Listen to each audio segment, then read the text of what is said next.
이번 강의에서는 스크립트 모드로 작성되어진 파이썬 소스 코드의 기본 구조를 살펴보도록 하겠습니다.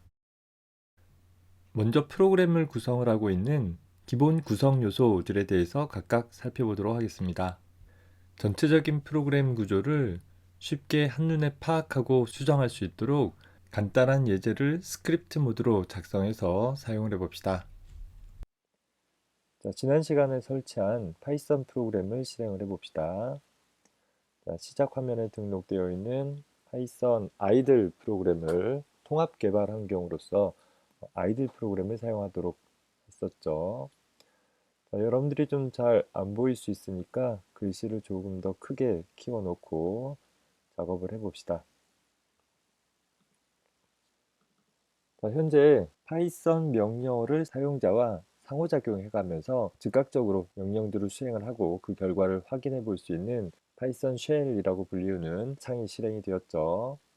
이 상황에서 우리가 스크립트 모드로 프로그램을 작성을 하기 위해서 파일 메뉴 밑에 New File이라는 것을 선택을 합니다. 현재 이 자리에다가 다음과 같이 한번 입력을 해봅시다. 입력을 모두 마쳤으면 스크립트 모드를 실행하도록 하기 위해서 소스 파일로 먼저 저장을 해줘야 하겠죠. 파일 메뉴에 Save as 다른 이름으로 저장하기 눌러서 현재 자신의 경로 중에서 각자 자신의 작업 경로를 만들어 두었었죠. 학번 폴더가 되어도 좋겠고 어떤 폴더 이름이어도 상관이 없다라고 했습니다. 여기에서는 파이워크라는 이름의 폴더를 미리 만들어 두었는데 그 폴더 안에 들어가서 우리가 지난번에 작성했던 것과 별개로 베이직이라는 이름으로 저장을 하도록 하겠습니다. 확장자 .py는 꼭 지정하지 않아도 상관이 없습니다. 저장 버튼 눌러주면 현재 작성한 소스 코드가 basic.py라는 이름을 가지고 있는 것을 볼 수 있죠. 현재 작성한 프로그램을 한번 실행해 보도록 하겠습니다. 어떻게 했었죠? 그렇죠. 소스를 작성했던 창 상단에 run이라는 메뉴 밑에 run module이라는 메뉴 항목을 선택을 해주면 됩니다. 그러면 애초에 실행되었던 파이썬 쉘 창에 현재 수행 결과가 출력된 것을 볼 수 있습니다. 우리가 직접 작성한 소스 코드와 실제 수행되어진 수행 결과를 한번 비교해 보도록 합시다. 어떤 차이점들이 있는가 한번 살펴보세요. 먼저 작성한 소스 코드의 제일 첫 번째 줄에 작성한 내용, 여기 빨간색으로 표시했고 샵으로 시작되어지는 부분은 전혀 출력에 나타나고 있지 않습니다. 또 여기 보라색으로 표현했던 print라는 키워드도 전혀 나타나지는 않고 오로지 녹색으로 표시한 부분에 있는 내용이 따옴표 없이 출력되어지는 것을 볼 수 있었습니다. 간단한 출력은 우리가 지난번 영상에서도 간단히 테스트해 봐서 결과를 대충 유추할 수 있었겠지만 특이한 점은 스크립트 코드 안에 작성한 샵으로 시작되어진 이 빨간색 부분들은 출력 시에 어떠한 내용도 나타나지 않는구나 라는 것을 확인을 해 볼 수 있습니다. 이렇게 하나의 프로그램 소스 코드 내에 포함되어지면서 실행할 때에는 무시되어지나 사용자에게 어떤 설명 같은 것들을 기술하기 위해서 작성되어진 부분을 우리 주석이라고 부릅니다. 현재 내가 작성한 소스 코드의 어떤 설명에 해당하는 일종의 메모 같은 것들을 남겨놓기 위해서 작성되어지는 부분입니다. 보통 소스 코드 제일 앞쪽에 이 소스 코드가 누가 만들었으며 전체적으로 어떤 일을 하느냐라는 것들을 기술을 하기 위해서 주석을 사용을 할 수도 있고 또한 소스 코드 중간중간에 현재 이 부분이 뭔가 복잡한 처리 과정이 있다라고 했을 때 이 부분이 무엇 하는 부분이고 어떤 식으로 처리되어진다 혹은 어떤 문제점들이 있다 이런 것들을 각각 코멘트 해 놓기 위해서 작성할 수 있습니다. 다시 말해서 소스 코드를 조금 더 명확하게 이해하고 또 관리하기 위해서 프로그래머가 소스 코드 상에 직접 기술해 놓는 구문들을 주석이라고 부릅니다. 파이썬에서 주석은 샵이라는 기호로 시작하면 자동적으로 그 줄의 끝까지를 주석으로 인지를 하게 되어집니다. 샵 기호가 제일 앞에 나와도 되고 혹은 문장의 중간에서 나와도 상관은 없습니다. 시작 기호만 있을 뿐 끝 기호는 없다라는 점에 주의하기 바랍니다.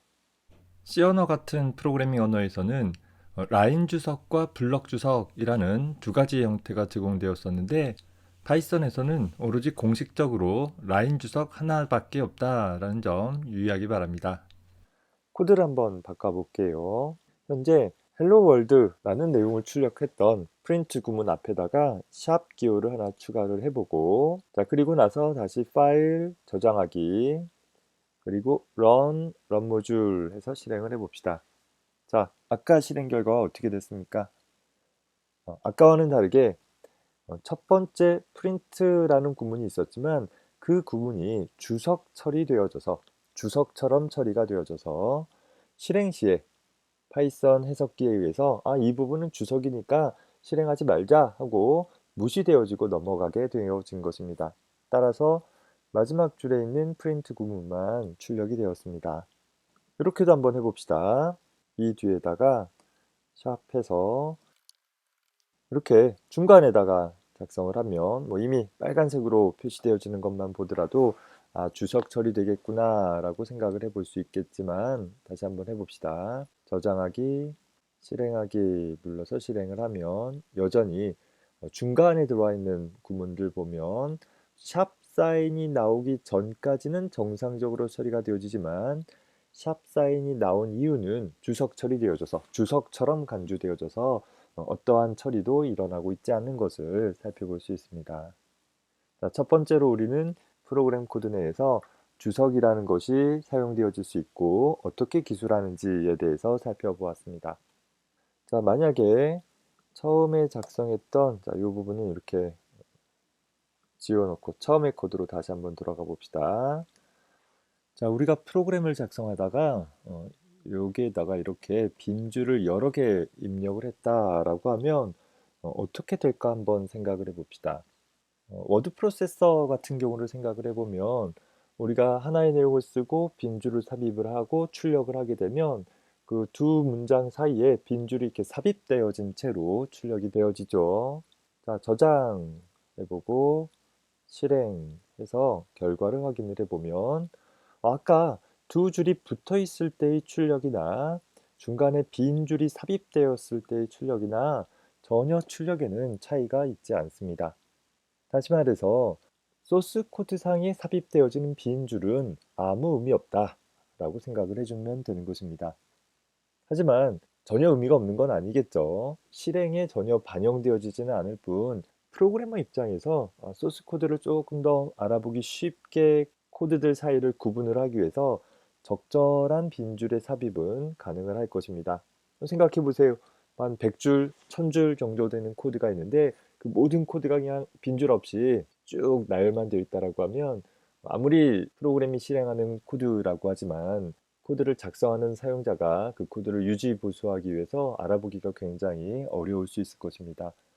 즉 적절한 빈줄의 삽입을 통해서 좀 더 가독성 있는 코드를 만들어낼 수 있다. 그 정도로 생각을 해둡시다. 자, 앞서서 본 하나의 소스 코드에서 샵으로 시작되어지는 것은 주석이라고 했고 실제 프로그램이 수행되었을 때 파이썬 해석기에 의해 해석되어져서 어떤 처리를 낼 수 있는 구문 저 소스 코드에서 프린트라고 작성되어진 부분들 저 부분을 우리는 하나의 문장이라고 합니다. 실제 파이썬 프로그램이 수행되어질 때 파이썬 해석기에 의해 처리되어질 수 있는 구문들을 프로그램에서는 문장이라는 용어로 표현을 해주게 되어집니다. 즉, 하나의 프로그램은 실행되어졌을 때 사용자가 원하는 어떤 처리가 일어날 수 있도록 하기 위한 최소한의 하나 이상의 문장들을 포함하게 될 것입니다. 우리 일반 국어나 영어에서도 하나의 글을 작성한다 라고 한다라고 하면 다수의 문장들을 포함을 해서 하나의 글을 완성해 주게 되어지죠. 자, 이랬을 때 각각의 문장들을 구분을 하기 위해서 우리는 보통 문장이 끝날 때 마침표 혹은 온점이라고 불려주는 점을 찍어주게 됩니다. 프로그래밍에서도 마찬가지로 하나의 프로그램 안에는 여러 개의 문장들이 포함되어질 수 있는데 각각의 문장들을 식별하기 위해서 하나의 문장이 끝났다라는 표식으로 세미콜론을 이용해서 문장의 끝을 나타내주게 됩니다. 하나의 문장의 끝을 세미콜론으로 끝내는 표현은 많은 프로그래밍 언어에서 공통적으로 사용하는 부분이기도 하는데, 다만 파이썬에서는 편의상 좀 더 쉽게 프로그램을 작성할 수 있도록 하기 위해서 한 행에 한 문장만 기술하는 경우에는 세미콜론을 생략해도 됩니다. 자, 그러다 보니까 우리 앞선 작성한 코드 보면 프린트라는 두 개의 문장으로 구성되어진 코드인데 모두 세미콜론이 찍혀 있지 않는 것을 볼 수 있죠. 자, 이건 편의상 생략할 수 있다라는 것이고, 엄밀히 따져보면 이렇게 세미콜론을 찍어주는 것이 기본 문법이기는 합니다. 실행해 볼까요? 파일 저장하기, 우리 단축키 컨트롤 S 이용해도 될 겁니다. 또 실행하기, 단축키 펑션 5번 키 눌러도 되겠죠. 실행해 보면 역시 잘 수행하는 것을 볼 수 있습니다. 한 문장에 하나씩 기술되어진 경우에는 세미콜론이 있어도 그만, 없어도 그만이다 라는 것이죠. 그러면 한 행에 꼭 한 문장만 기술되는 것이 아니라 여러 개의 문장이 기술될 수도 있겠구나 라는 것을 생각해 볼 수도 있을 것입니다. 작성한 코드를 다음과 같이 한번 바꿔봤어요. 자, 다시 저장하기, 실행하기 눌러보면 여전히 잘 수행되어지는 것을 볼 수 있습니다. 프로그램 코드를 구성함에 있어서 어떤 처리를 나타내고자 하는 각각의 문장들은 하나의 문장을 기술하고 세미콜론으로 표시할 수 있고, 그 문장과 문장 사이는 한 줄에 모두 다 나열해도 좋겠고, 엔터키를 여러 개 삽입해서 여러 줄에 나누어서 사용을 해도 되고 전혀 상관이 없는 거구나. 따라서 한 줄에 쓸지 여러 줄에 쓸지 또 빈줄을 얼마나 삽입할지는 오로지 우리 프로그래머가 소스 코드를 조금 더 알아보기 쉽게 하기 위한 목적으로만 적당히 작성을 해주면 되는 것입니다. 다만 만약에 한 줄에, 자, 여기 가운데 있는 세미콜론을 지어봤습니다. 한 줄에 여러 개의 문장이 있는데, 자, 프린트라는 이런 문장들이 여러 개 나열되어져 있는데, 이 경우에 세미콜론을 없애봤어요. 뒤에 세미콜론이 있다 하더라도 이 중간에 있던 세미콜론을 없애봤습니다. 자, 저장하기에서 실행해주면 이제는 어떻게 되는가? 뭔가 잘못된 문법이다 라는 오류가 발생하는 것을 볼 수 있습니다. 어디서 오류가 발생했어요? 여기 P라는 부분에서 뭔가 하나의 문장이 끝난 것 같긴 하는데 이거 뭐야? 라는 식으로 파이썬 해석기가 잘 알 수 없다라고 오류를 내주는 것이죠. 이 뒤에 세미콜론이 있는지 없는지와 상관없이 한 문장이 끝나고 새로운 문장이 시작하기 전에는 반드시 앞에 문장이 끝났다라는 것을 명시적으로 표현해 주는 일이 필요하다라는 것을 기억해 둘 수 있었으면 좋겠습니다. 물론 우리가 프로그래밍에서 사용하고자 하는 문장들은 단순문, 제어문이라는 형태로 다시 나뉘어지긴 합니다. 당장은 단순문, 문장 하나의 표현으로 어떤 행위들, 또 어떤 효과들, 어떤 연산들을 처리할 수 있는 그런 문장들 위주로 사용을 할 것이고, 학기 중반 정도 갔을 때, 중간고사 정도 갔을 때 우리는 제어문이라는 어떤 조건에 따라 다른 동작을 한다라든가, 또 역시 조건에 따라 어떤 주어진 문장들을 반복할 수 있는 그런 좀 더 복잡한 문장들을 다뤄가도록 할 것입니다. 특히 우리 일상생활에서도 보면 문장들이라는 것이 묶여서 하나의 문단을 구성하는 것처럼 프로그래밍에서도 연관된 각각의 문장들을 한 덩어리로 묶어낼 수 있는 방법이 있습니다. 즉 우리는 블럭을 구성한다라고 표현하기도 하는데, C 언어에서는 중괄호 열고 닫고를 통해 하나의 블럭을 구성했던 반면 파이썬 언어에서 블럭을 구성하는 방법은 다른 표식 없이 그저 각 행의 시작에서 같은 스텝만큼 들여쓴 문장들을 모두 하나의 블럭에 속한 문장들로 취급을 해줍니다. 물론 각각의 문장 사이에 빈줄이 삽입되어 있는지 삽입되어 있지 않는지는 전혀 중요하지 않고, 문장의 제일 앞에서부터 어느 정도 들였었는가에 따라서 지금은 우리가 개별적인 문장들에 대해서만 살펴봤기 때문에 블럭에 대한 개념이 다소 애매할 수 있는데, 조금 뒤에 가서 우리가 직접 블럭을 한번 구성해보는 일들을 같이 한번 살펴보도록 하겠습니다. 자, 그 다음 세 번째 우리 살펴볼 것은 함수라는 것을 좀 살펴보려고 합니다. 여러분들이 이미 C 언어를 학습을 했다라고 한다면 함수에 대해서 그 의미와 사용 방법을 잘 알기는 할 것입니다.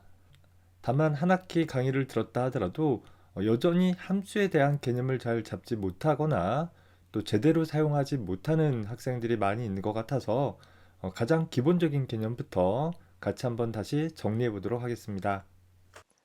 함수에 대해서 구체적으로 소개하기에 앞서서 먼저 함수라는 것이 왜 필요할까를 한번 좀 생각을 해볼 수 있었으면 좋겠어요.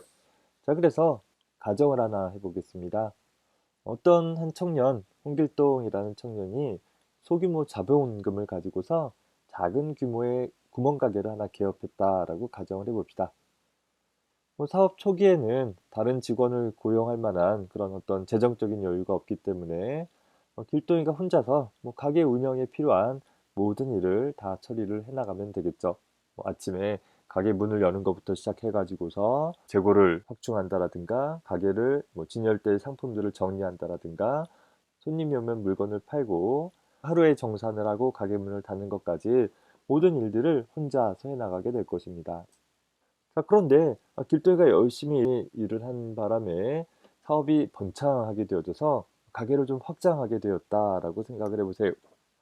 대형마트로 사업을 확장 운영하게 됐을 때, 자, 이때도 길동이가 여전히 혼자서 가게를 운영하기 위한 모든 작업을 다 할 수 있을까요? 그러지 않겠죠. 아마 혼자 할 수 있다라고 주장을 하더라도 그건 굉장히 비효율적으로밖에 운영이 되지 못할 것입니다. 구멍가게일 때와 다르게 대형마트를 운영하게 된다라고 한다면 아마도 직원을 여러 명 고용을 하고 각각의 직원들에게 책임을 나눠줄 거예요. 너는 재고 관리를 해라. 너는 매장 청소를 담당해라. 너는 결산을 담당해라. 이렇게 각각의 책임들을 할당을 해줘야 되겠죠. 사업이 더 커졌다라고 한다면 각각의 부서들을 나누어 줄 것이고 각종 업무에 따라 여러 부서로 나눌 것이고 각 부서에다가 당신네 부서에서는 어떤 일을 하세요? 당신네 부서에서는 어떤 일을 하세요? 라는 식으로 책임을 역시 부서에 할당을 하게 될 것입니다. 그리고 그 부서에서는 역시 다수의 직원들을 고용을 해서 역시 우리 부서에게 할당된 책임 중 일부 책임들을 또 각각의 팀원들에게 혹은 직원들에게 배정을 해 나가면서 운영을 해 나가게 될 것입니다. 자, 이때 사장인 길동이는 어떤 일을 하면 돼요? 여전히 매장 청소를 한다든가 이런 일을 하는 것이 아니라 길동이는 그저 사업 운영 전반에 대한 자신의 비전에 따라서 각각의 부서들이 직원들이 어떻게 업무들을 분담을 해갈 것이고 또 상호작용할 것인지만을 전체적인 관점에서 조율해 주면 될 것입니다. 다시 말해서 더 이상 사장인 길동이는 세부 업무에 대한 책임을 고민하지 않아도 된다라는 점이 좀 달라질 것이에요. 프로그래밍도 마찬가지입니다. 작은 규모의 프로그램은 우리가 앞에서 다뤄봤던 것처럼 개별적인 문장들을 쭉 나누어 가면서 프로그램들을 기술할 수 있고 수행을 할 수 있을 것이에요. 하지만 프로그램의 규모가 커져서 처리할 요구사항이 많아지고 더 이상 단순한 문장들의 나열만으로는 하나의 프로그램을 작성하기가 좀 효율적이지 못하다라고 했을 때 어느 정도의 규모가 있는 프로그램을 작성하게 되어진다라고 하면 앞서서 우리가 비유를 들었던 것처럼 각각의 부분에서 처리할 책임과 혹은 처리할 기능에 따라 프로그램에 속한 문장들을 몇 부분으로 나누어 놓고 그 나누어진 각각의 구문들을 적절히 조화롭게 사용할 수 있는 방법이 필요하더라라는 것입니다. 이를 위해서 작성되어진 부분, 이를 위해서 제공되어지는 부분을 함수라고 부릅니다. 정리해보면 함수라 하면 책임 분할의 차원에서 어떤 특정 작업을 수행할 수 있도록 설계되어진 독립된 코드들, 그러니까 독립된 문장들의 집합으로 생각을 해볼 수 있는 것입니다. 수학에서 사용하는 함수와는 좀 개념이 다르죠. 우리 프로그래밍에서 사용하는 함수라는 것은 어떤 기능을 하기 위해서 내가 직원을 하나 고용한 것에 비유해 볼 수 있는 것이 다른 직원이 할 수 있는데 이 직원을 또 고용해서 우리가 그 직원에다 뭔가를 일을 시키는 것은 효율적이지 못하죠. 그래서 각 직원마다 내가 고용한 각 직원마다 고유한 책임이 할당되어져서 그 책임을 수행해 나가도록 해야 할 것이에요. 자, 실제 한번 생각을 해보세요. 내가 강의를 준비하는 데 있어서 뭐 어떤 복사하는 일이 필요하다라고 가정을 했을 때, 자, 그 복사하는 일을 내가 직접 복사기가 어디 있는지 찾아가서 복사기는 어떻게 조작하는지를 배워서 직접 복사를 해서 복사물을 얻을 수는 있을 거예요. 하지만 내가 좀 더 강의를 준비하는 전체적인 업무에 초점을 맞추기 위해선 복사를 내가 직접 하러 왔다 갔다 할 것이 아니라 복사를 담당해 줄 수 있는 조교 혹은 비서를 고용해 볼 수 있을 것입니다.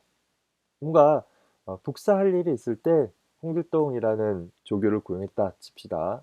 길동아 불러 가지고서 길동이에게 어떤 자료를 얼마나 복사할 것인지를 요청해 주면, 이제는 복사를 내가 직접 하는 것이 아니라 길동이가 복사를 해 오면 된다라는 것이죠.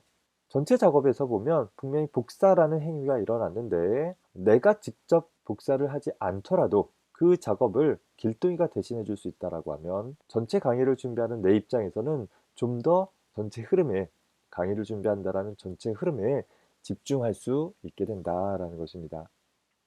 만약에 복사기가 바뀌었다, 뭐 새로운 복사기를 학교에서 구매를 했다라고 가정한다라고 하면 그때는 어떻게 되겠어요? 역시 내가 직접 복사를 해 왔었다라고 하면 내가 바뀐 복사기는 또 어떻게 조작해야 되는지를 일일이 배워서 적응해야 되지만, 복사를 담당하는 조교인 길동이를 통해서 복사를 한다라고 하면 내 입장에선 바뀐 게 아무것도 없어요. 그저 "길동아 복사해 줘." 라고만 요청을 해 주면 길동이가 새로운 복사기의 사용 방법을 익혀서 복사를 해 오면 된다라는 것입니다. 따라서 전체 문제를 각각의 기능별로, 관련되어진 단위 책임별로 모듈화할 수 있다라는 장점이 있고, 그런 일들을 좀 더 수월하게, 전체 문제를 구성하는 데 수월하게 활용할 수 있게 되는 것입니다. 또 함수라 하면 특정 기능을 수행을 하기는 하는데, 그냥 "길동아"라고 부르면 길동이가 알아서 복사할 거리를 가져가는 방법이 아니라 일을 시키는 내가 일을 해야 될 길동이에게 구체적으로 뭔가 정보를 전달해 줘야 되겠죠. 그래서 일반적으로 함수는 호출되었을 때, 내가 길동이를 호출했을 때 뭘 줘야 되겠어요? 복사할 거리를 줘야 되겠죠. 어떤 하나 이상의 값들을 넘겨받아 가지고 가서, 자, 길동이가 복사를 다 수행을 하고 나면 그냥 집에 가면 되겠어요? 아니죠. 복사한 결과물을 다시 나한테 갖다 줘야 되잖아. 이렇게 어떤 주어진 작업을 수행하고 나서는 나에게 어떤 결과물을 다시 되돌려 주는, 즉 반환해 주는 일을 하기도 한다라는 점을 봐두기 바랍니다. 그런데 그게 꼭 이루어지지는 않아요. 어떤 경우는 일을 수행을 할 때 아무것도 받아가지 않을 수도 있어요. 또 어떤 경우는 일을 수행하고 나서 아무것도 반환하지도 않을 수 있다라는 것입니다. 뭐 뒤에 가서 구체적으로 다뤄보긴 하겠지만, 뭐 간단한 예를 하나 들어보면, "길동아 보드마크 하나만 갖다 줘."라고 요청을 하면 그때는 내가 길동에게 아무것도 전달해 줄 필요가 없잖아요. 물론 이제 업무 협약을, 이제 복사하는 일이 아니라 보드마커를 갖다 주는 일로 업무 협약을 맺었다 가정한다면, 그때는 그냥 호출만 하면 보드마커를 내가 얻을 수 있는 거예요. 또 다르게는 뭐 "성적을 게시해 줘."라고 한다라고 하면, 역시 길동이는 그 새로운 업무인 성적을 게시하는 일을 수행을 하고 나서 "게시 잘 됐다."라는 걸 나한테 입증하기 위해서 게시판을 뜯어다가 나한테 갖다 줄 필요가 없다라는 것이, 상황에 따라서 뭔가 넘겨받을 수도 있고 또 뭔가 반환할 수도 있지만 그러지 않는 경우들도 있다라는 것입니다. 하지만 공통점은 어떤 주어진 하나의 책임을 수행한다라는 공통점을 갖고 있습니다. 다시 말해서 하나의 문제, 하나의 프로그램을 작성함에 있어서 연관된 문장들의 집합, 우리가 이제 문제를 해결해 나간다라고 하면 어떤 일, 어떤 일, 어떤 일을 순서대로 처리를 해 나간다라고 했을 때 그런 하나의 연관된 작업을 처리하기 위해서 필요한 문장들의 집합을 하나의 블럭으로 구성을 하고, 그 블럭을 다른 연관된 집합들인 다른 블럭과 식별하기 위해서 이름을 붙여 놓고, 또 뭔가 정보를 전달하고 반환받고 하는 일들을 하기 위해서 소위 함수라는 구조로 구조화해 주게 되어지는 것입니다. 자, 이런 함수를 사용을 하면 결과적으로 어떤 장점들이 있겠어요? 관련되어진 동작들을 처리하기 위해서 필요한 문장들을 한 덩어리로 나타내 줄 수 있다라는 점 때문에 일단 알아보기 쉬울 거예요. 소스 코드를 좀 더 가독성 있게 구성할 수 있는 것이죠. 아, 이 문장은 뭐 하는데 사용되는 문장이구나 라는 것을 쉽게 이해할 수 있는 것이고, 프로그램을 수행을 하면서 똑같은 작업이 반복적으로 사용되어진다라고 했을 때, 내가 강의를 준비하다가 복사하는 일이 반복적으로 일어난다라고 했을 때, 그저 나는 필동이만 부르면 되는 거예요. 그 복사하는 각각의 단계들을 내가 일일이 기억하고 처리할 필요가 없다라는 것이죠. 전체적으로 좀 더 알아보기 쉬운, 좀 더 간결한 형태의 코드를 구성을 해 나갈 수 있을 것이, 또 복사기가 바뀌었을 때 어떻게 했어요? 길동이만 새로 배우면 된다라고 했었죠. 소스 코드 중에 그 특정 작업을 위해서 필요한 부분들이 수정되어질 필요가 있을 때 훨씬 더 쉽게 수정할 수 있는, 전체적으로 가독성을 향상시키고 유지보수하기 쉬운 형태의 코드를 작성하게 해줄 수 있다라는 거예요. 그걸 통해서 또 반복되어지는 명령들을 좀 더 효과적으로 처리할 수 있는 그런 가능성도 제공받게 되는 것입니다. 그래서 보통 우리가 함수를 이용을 해 가지고서 하나의 프로그램을 구성한다라고 한다면 뭐 여러 가지 방법들이 있을 거예요. 어떤 필요한 작업들을 쭉 뭉쳐 가지고서 좀 더 큰 기능, 좀 더 큰 기능 이렇게 묶어 나가면서 함수들을 만들어 나갈 수도 있고, 혹은 거꾸로 전체 해야 될 일이 무엇이 있는가를 살펴보고 그걸 좀 더 작은, 좀 더 작은, 좀 더 작은 단계들로 쪼개 가면서 구성해 볼 수도 있습니다. 우리는 두 가지 접근법 중에서 후자인 전체 문제를 쪼개 나가는 방법으로 접근을 해 보려고 합니다. 소위 단계별 세분화라는 전략으로 표현되어지기도 하는데, 우리가 세부적으로 어떤 일이 필요한지를 잘 알 수 있다라고 한다면 작은 단위의 일들을 모아서 묶어서 좀 더 큰 작업들을, 함수들을 만들어 나갈 수는 있을 거예요. 그런데 어떤 일을 하고자 했을 때 필요한 일들을 다 떠올리기가 어려우니까 거꾸로 전체 무슨 일을 해야 하느냐를 살펴보고 그걸 좀 더 작은 덩어리로, 좀 더 작은 덩어리로 나누어 가는 작업들을 수행을 하되, 그 작은 덩어리로 나누는 작업을 한 번에 수행하는 것이 아니라 여러 단계에 걸쳐서 수행을 한다라는 의미로 단계별 세분화라는 용어를 사용을 했습니다. 우리가 뭐 집을 짓는다라고 한다면 집을 짓기 위해서 아주 세부적으로 어떤 방 한쪽부터 쭉 벽돌을 쌓아가는 것이 아니라 전체적으로 내가 집을 어떤 집을 지을 것인지를 먼저 계획을 하고, 뭐 몇 층짜리, 뭐 3층짜리로 짓겠다라고 하면 각 층별로 또 역시 방은 어떻게 할 것인지, 방 구조는 어떻게 할 것인지, 뭐 이런 것들을 또 두고, 또 한 층 내에서 나누어진 각각의 방들이 있다면 뭐 방 안의 인테리어는 어떻게 할 것인지를 다시 또 나누고, 이렇게 전체 큰 문제를 내가 해결할 수 있는 좀 더 작은 덩어리로 작은 덩어리로 여러 단계에 걸쳐서 나가는 방법으로 구성을 해보자라는 것입니다. 물론 우리가 이번 한 학기 동안 다루고자 하는 프로그램은 그렇게까지나 큰 프로그램을 작성해야 될 필요는 없습니다. 그러다 보니까 다소 '이거 너무 좀 과도한 거 아니야?' 라는 생각도 들고 '오히려 더 복잡하네.' 라고 생각이 들 수도 있습니다.